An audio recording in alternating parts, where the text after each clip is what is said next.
After the Hayes family moved to the quiet small town of Blackwell, everything seemed to fit in perfectly.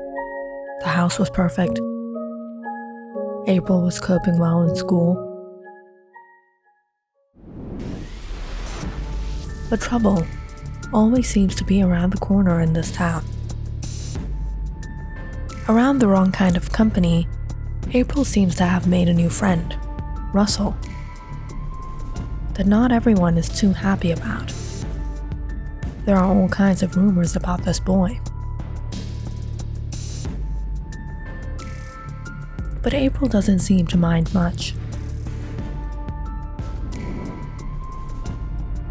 But in all this, one evening, April goes missing.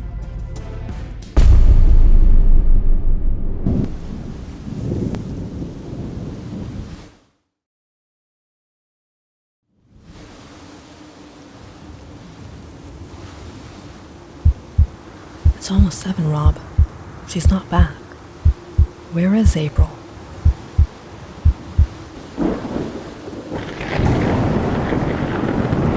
When April didn't return home that evening, Mr. and Mrs. Hayes were worried sick. When did she leave? Did she at least tell you where she went? I don't know, Rob. She didn't tell me anything. I thought she would be back. She always returns before sunset. I'm calling Roger. Around 8, Mr. Hayes called Sheriff Matthews and explained everything.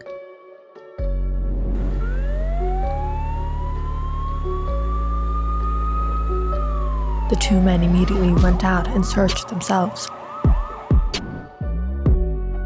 while Sheriff Matthews assigned a search party.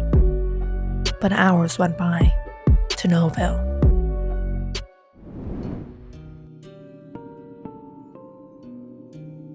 Where could she be? Don't worry, we'll find her, Robert.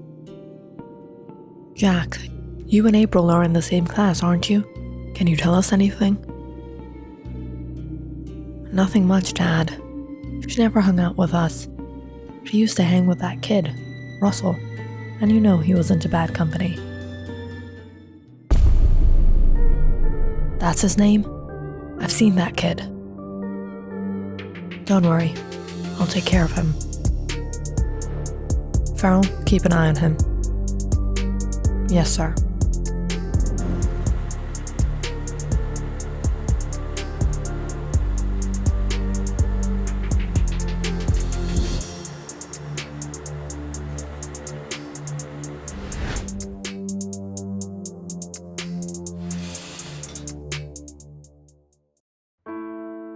Is that a police car outside our house? It's almost like the middle of the night. Really? Did you do something? No, Mom. Is everything all right with April? We're not exactly friends anymore. Why? What happened? I thought she liked me, but I guess she didn't feel the same way I felt about her. I've seen the way she was looking at you. Don't haste things. Take things slow.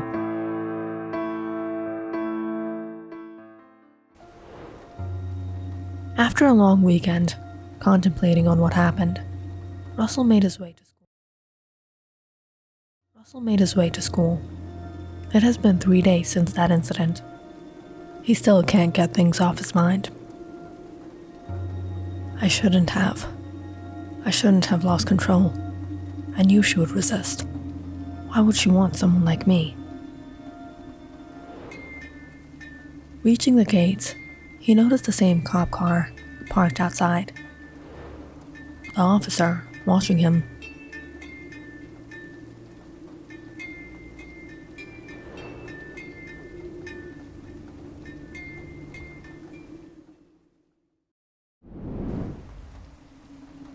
To Russell's relief, later that afternoon, he didn't see the cop around after school. On his way home, however, Russell noticed Sheriff Matthews' car following him. Why is he here? Is he after me? Russell quickened his pace, but what he was fearing turned out true. When the sheriff drove the car up to him and pulled down the window. I heard you bought a new car. Why are you walking home? Mom took it to work. Get in the car. Why? There's something I need to ask you, and I don't want you to get soaked in this rain. I'm fine. It's about April. I don't need to answer anything. As Russell tried to get out of the situation, Sheriff Matthews only got more stern. Look, kid, you can come on your own, or I can drag you.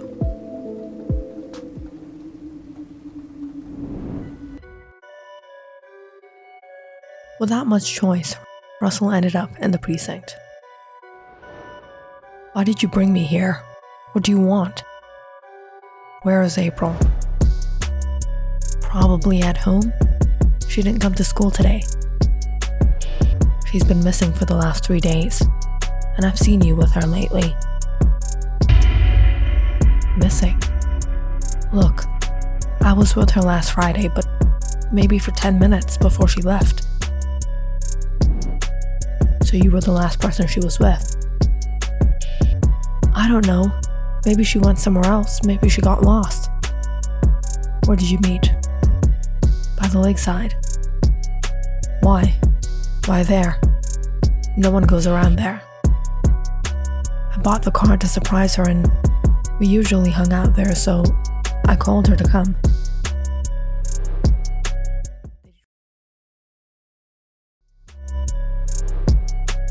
Did you try something on her? I tried to kiss her, but she wouldn't let me. And then she left on her own. Did she? Or did you do something to her? What? No, I didn't do anything. You can keep up the act all you want, kid. I know how to get information out of boys like you. I'm telling you, I didn't do anything. After a long and painful interrogation, Sheriff Matthews was losing patience. He took Russell and pushed him into the car.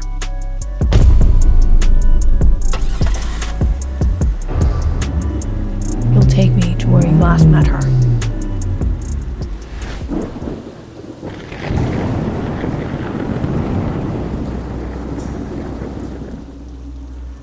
It was raining out heavily, but Russell led Sheriff Matthews to the woods by the lakeside.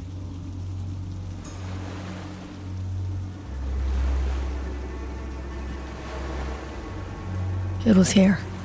This is where we usually met. Scanning the place, Sheriff Matthews stared at the narrow route leading back to the neighborhood. If you met here, this is probably the route she took back home. Yes, she usually takes that route. If she had gotten lost like you say, her only other option was that way.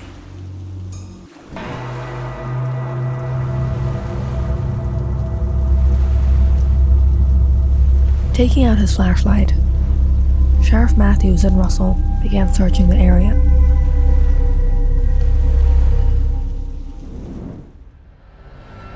When Officer Farrell returned to the precinct after his patrol, he was a little surprised seeing Sheriff Matthews not there. Where's the sheriff? He took the kid with him to search for the missing girl. What? He took him? Alone?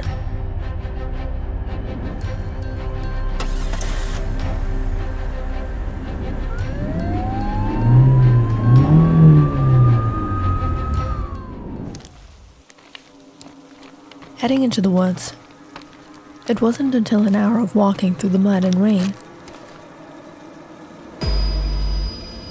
Suddenly, Sheriff Matthews noticed something.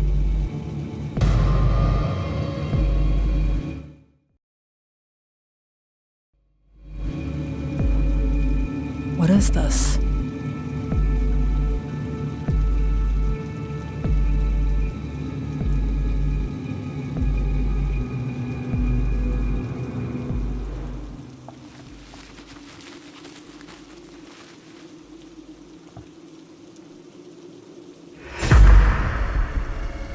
Sheriff Matthews took out his handkerchief and held his nose. April's body lay in a horrible condition, disposed of in the back. Goodness gracious. How could you? I loved her. I didn't do this. I don't know how.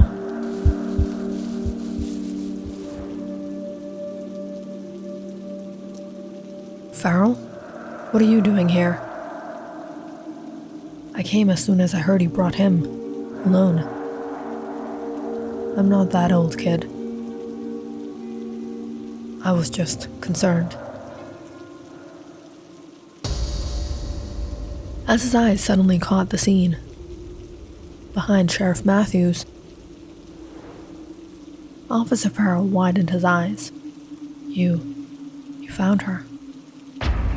April.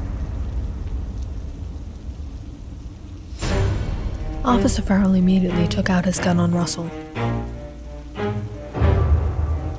You are sick. I feel like blowing your brains out right now. Get a hold of yourself, kid. You're an officer, a man of law. I'll make sure you rot in jail. Call for backup. We need to recover this body, but don't inform her parents. I'll speak with Rob myself. But as Officer Farrell held Russell aside, Sheriff Matthews stooped down to inspect April. When he suddenly noticed something.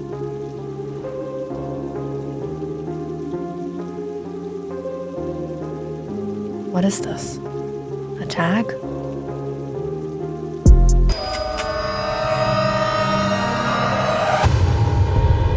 I'm sorry, Sheriff Matthews. Believe me, I looked up to you like a father.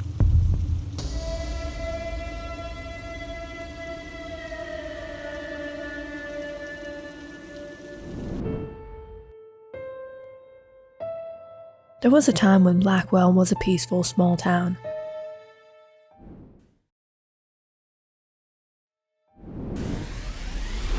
But things have changed in the last years. Officer Farrell was one of the corrupt cops in Blackwell. He was well aware and involved in the underground businesses that took place here. And he sorely took advantage of his position and power. Hey, what are you two doing here at this time? Sorry, officer. We were just about to leave. I don't think so. You have to come with me to the precinct. No, please don't. My dad will kill me. Maybe I should call your parents and let them take you home. No, officer. Please, we won't be here again. You know that's not going to happen. Unless...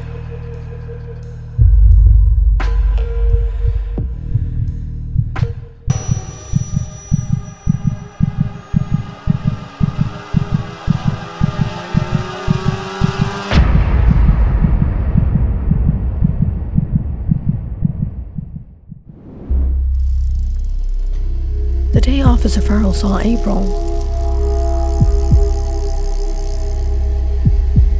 he had his eyes on her. He wanted her, and he was just searching for the right time and opportunity. And he found it that day she went to meet Russell.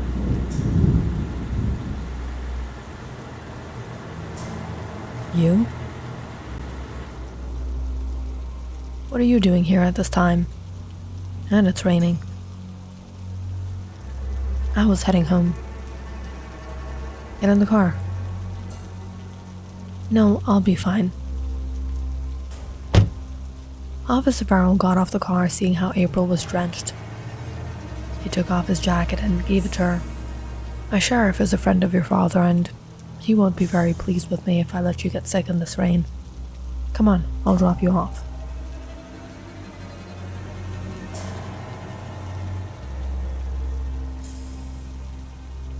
All right.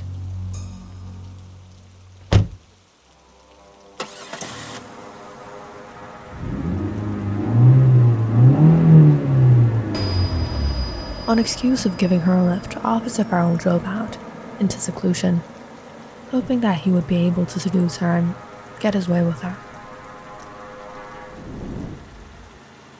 But as he tried to advance at her,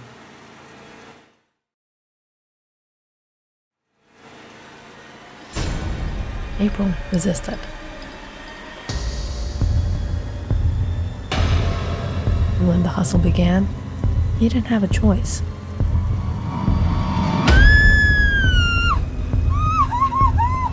He took advantage of her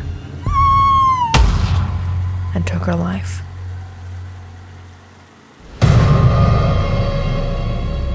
If he let her live, he would be exposed.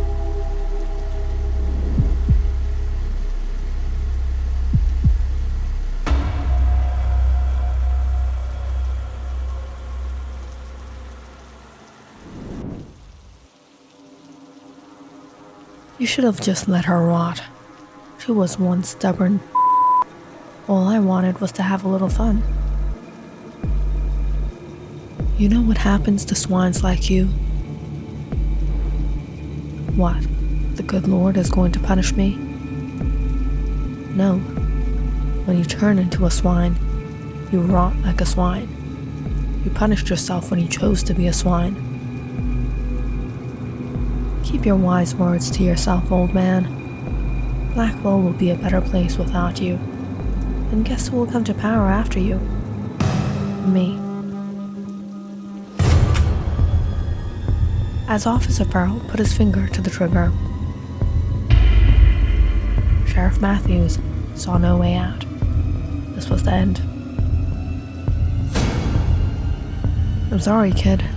I'll have to blame both these deaths on you. But just as Officer Farrell was about to shoot, Russell pushed him. As the gunshot fired in the air, and Officer Farrell lost balance, Sheriff Matthews tackled him down. But in this age, he was no match to Farrell.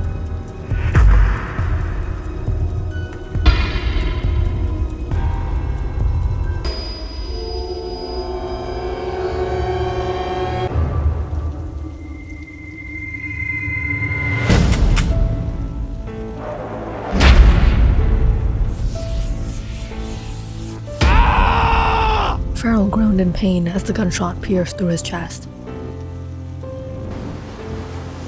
He immediately let go of Sheriff Matthews and ran.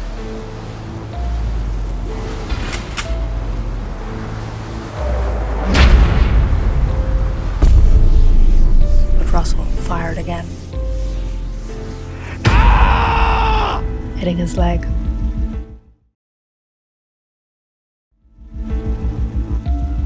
Farrell attempted to keep running.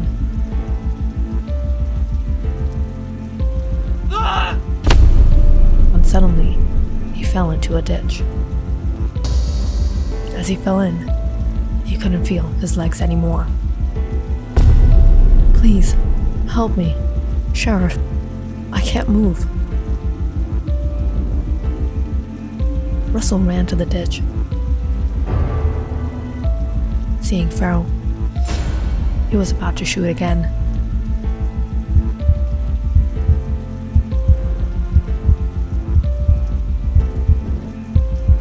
When Sheriff Matthews yelled out, "Stop! Don't! I'm going to kill him. He violated April. He took her life. Whatever happens to a swine will happen to him now."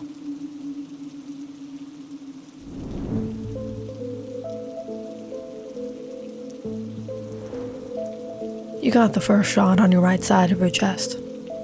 Soon your lungs will be filled with blood. And I guess you're paralyzed from your bottom down from the second shot. But don't worry, you'll probably still live for a day or so. Don't lose your energy shouting for help. No one's gonna hear you here. No, please, Sheriff. Help me. Leaving Officer Farrell to suffer in his grave, Sheriff Matthews uncuffed Russell. Let's go.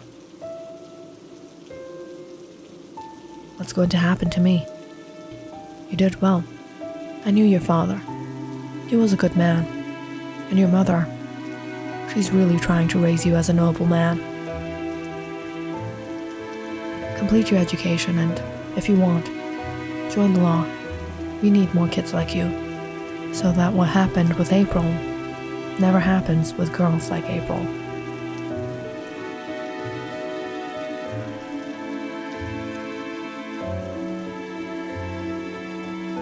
April's murderer would get what he deserves.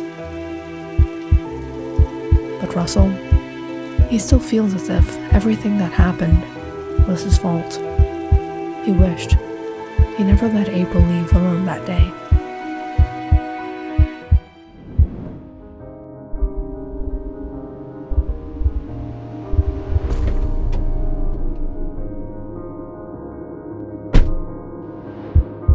Wait, April. I'm sorry, I didn't mean to. Don't follow me. You don't have to drop me home.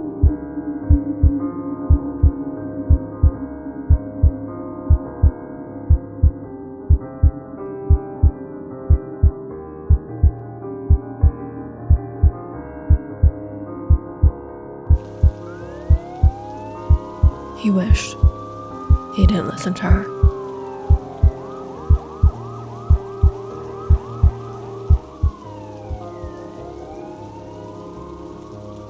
Click on the subscribe button and check out more awesome videos on our channel.